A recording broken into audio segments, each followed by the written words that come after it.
ताई काय सांगणार फातिमा नगरमध्ये या ठिकाणी तुम्ही कारवाई करत आहात घरावरती तुम्ही बघाल तर गेल्या काही 1-2 दिवसापासून जे ड्रग्सचं रॅकेट हे ओपन झालेलं आहे त्यातले काही 3-4 जण हे 2-3 जण हे अटक झालेले आहे आणि हा जो आहे अमजद उर्फ बिल्डर शेख हा फरार आहे आणि असं लक्षात आलं आहे की त्याचं घराचं हे काही भाग तो अतिक्रमणमध्ये आहे त्याचा त्यांना नोटीस दिली गेलेली होती आणि त्याच्यासाठी आम्ही पोलीस प्रोटेक्शनही मागितलेलं होतं आणि आता ती कारवाई आम्ही तिथे करायला जात आहोत. म्हणजे खरं बघितलं तर तुम्ही म्हणजे इतका मोठा गुन्हा तुम्ही जळगाव शहरामध्ये ड्रग्स म्हणजे तो स्वतः सप्लायर सुद्धा आहे आणि घेणारा सुद्धा आहे.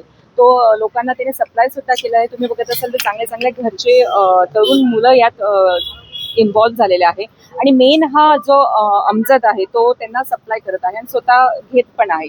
त्यामुळे ही कारवाई आम्ही 2 दिवसापासून त्याला 24 तासाची नोटीसही दिलेली होती आणि आता तसं रितसर महापालिका ती कारवाई त्यांच्यावर करत आहे आणि याच्यामध्ये काही जे फरार आरोपी आहे त्यांच्या घरावरही असंच आम्हाला समजलं आहे की तो भागही अतिक्रमणाचाच आहे. काही घराचा सुप्रीम कॉलनीत काही दुसरे आहेत ते राहत आहात आणि दुसरे इकडच्या भागाला पिंपरा हुडकोला पण एक आहे.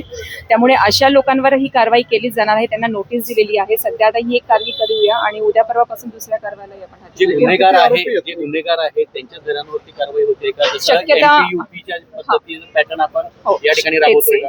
तेच आहे की म्हणजे हे आता गुन्हेगार आहे आणि स्वतः फरार आहे. म्हणजे इतका मोठा आरोप करून सुद्धा तो फरार झालेला आहे आणि त्यांना आपल्याला इथे आणायचं असेल तर आणि अतिक्रमण त्यांच्या घरावर आहे. त्यामुळे ही कारवाई करणं मला वाटतं शहरासाठी एक महत्वाची कारवाई आहे आणि प्रशासनाने ती त्यांना रितसर नोटीस पण दिलेली आहे. त्यानुसार आम्ही ही कारवाई करतो. किती लोकांवर आपण कारवाई करणार? आता हे 3-4 लोक आहेत त्यांचे घर आम्हाला समजलेले आहे की यांनी गुन्हा केलेला आहे आणि त्यांचे घर हे अतिक्रमणमध्ये आहे. त्याच्यावर आम्ही कारवाई हळूहळू 1-2 दिवसात करणार आहोत. ड्रग प्रकरणातल्या आरोपींवर सध्या ड्रग प्रकरणावरच आहे कारण की मेन म्हणजे शहराला पुरा ते पोखळ करत आहे. आजची युवा जनरेशन तुम्ही बघत असाल तर चांगल्या चांगल्या घरातले मुलं याच्यामध्ये इन्व्हॉल्व्ह आहेत.